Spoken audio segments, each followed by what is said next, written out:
Hello, everyone. Um, my name is Austin White. I am a physician and a former, um, not member, but attended the ICOC for almost half my life. I made a video yesterday. Unfortunately, the audio was terrible. So today I fixed it with my Beats. They have a really good microphone. So I'm going to do what I did yesterday, except I'm going to cut it up into more pieces so it's easier to digest. So in this video, I want to explain the background to set the stage a little bit.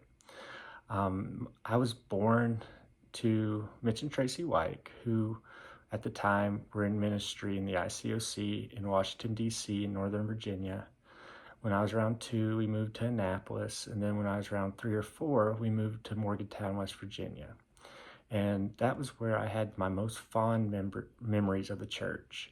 It was very multiracial. I loved the diversity. I loved the fellowship. I felt like, as a kid, I felt safe there. And so I was really heartbroken when we found out we were going to have to move. And we moved when I was around 6 or 7 to Indianapolis, Indiana. It was about 2001. And shortly thereafter, we found out that about Henry Creet's letter.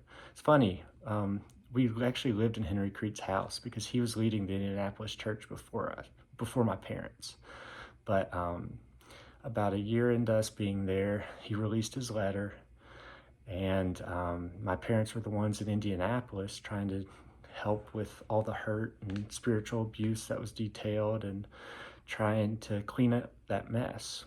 And about a year after the letter, and I think it was 2004 or 2005, one of the two, they were asked to step back from their leadership roles, and it kind of blindsided them, and they were hurt by it. And so what we ended up doing was moving closer to family, and they got jobs outside of ministry. And so while we were down here, I was about 10 years old when we moved down to North Carolina. And we still kept the doctrine of the ICOC. I went through the first principles study with my dad and was baptized, made Jesus Lord, was baptized, and received the Holy Spirit. My middle brother did the same thing. And we had church every Sunday around the dinner table where we would go over scripture, sing songs from that purple book, and have fellowship and have church among us 5. And we continued doing that all the way through. We still do it today, but when I was 18, I got a leadership scholarship to East Tennessee State University, and they have a great pre-med program, so that's where I decided to go. And it was a great experience. I had called on the experiences in Morgantown, the multiracial, and really feeling like there was a lot of black and brown people that really saw me as their brother and loved me. Feeling that love made it to where I sought out people that were different from me whenever I was at East Tennessee State. And my friends decided to bring back a fraternity called Phi Beta Sigma. And Zeta Phi Beta was the sister sorority that was also being brought back. Once they told me about the service, the brotherhood, and the just founding principles of Phi Beta Sigma, I knew I wanted to join with my friends. And so I went through the process. In spring 17, I crossed, not spring 17, sorry. I'm thinking of medical school. Spring of 15 is when I crossed.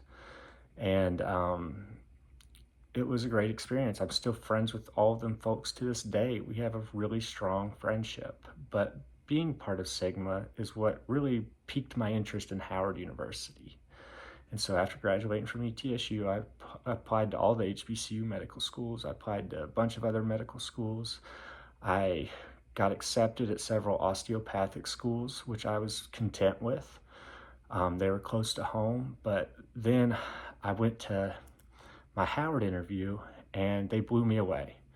Like, it was incredible to see what they were doing for the underserved, as well as the kinship among the students. At the other schools, it seemed like people were miserable. They were just trudging through medical school. But at Howard, they were studying, they were working hard, but they seemed like they had a connection that really I identified with.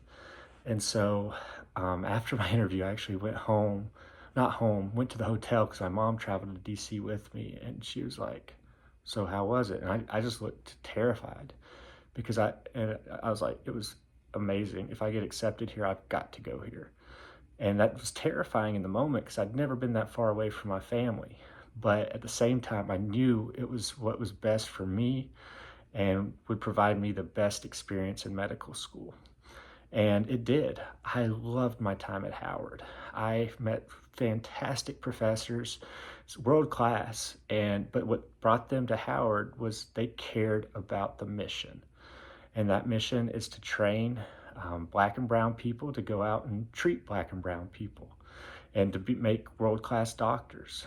And those professors in the hospital really, really just gave us great education. So I also, during that time, I started dating my ex-wife during the second year of medical school, and we ended up getting married at the fourth year and having a baby at the end of fourth year. And so, and that was really hard. I'm not going to go into details with my marriage on this because my ex-wife is a great co-parent, and we really do, both of us, I think, I have seen it from her, we both try to do what's best for our son, and dragging her on here is not best for him. But we had problems from the start. We ended up having 3 separations before we finally got divorced. But we both decided we wanted to get closer to my family when we went to the match. And the match is how doctors get their residencies. And we both wanted to do family medicine, wanted to do something where we help the underserved, but also be closer to home.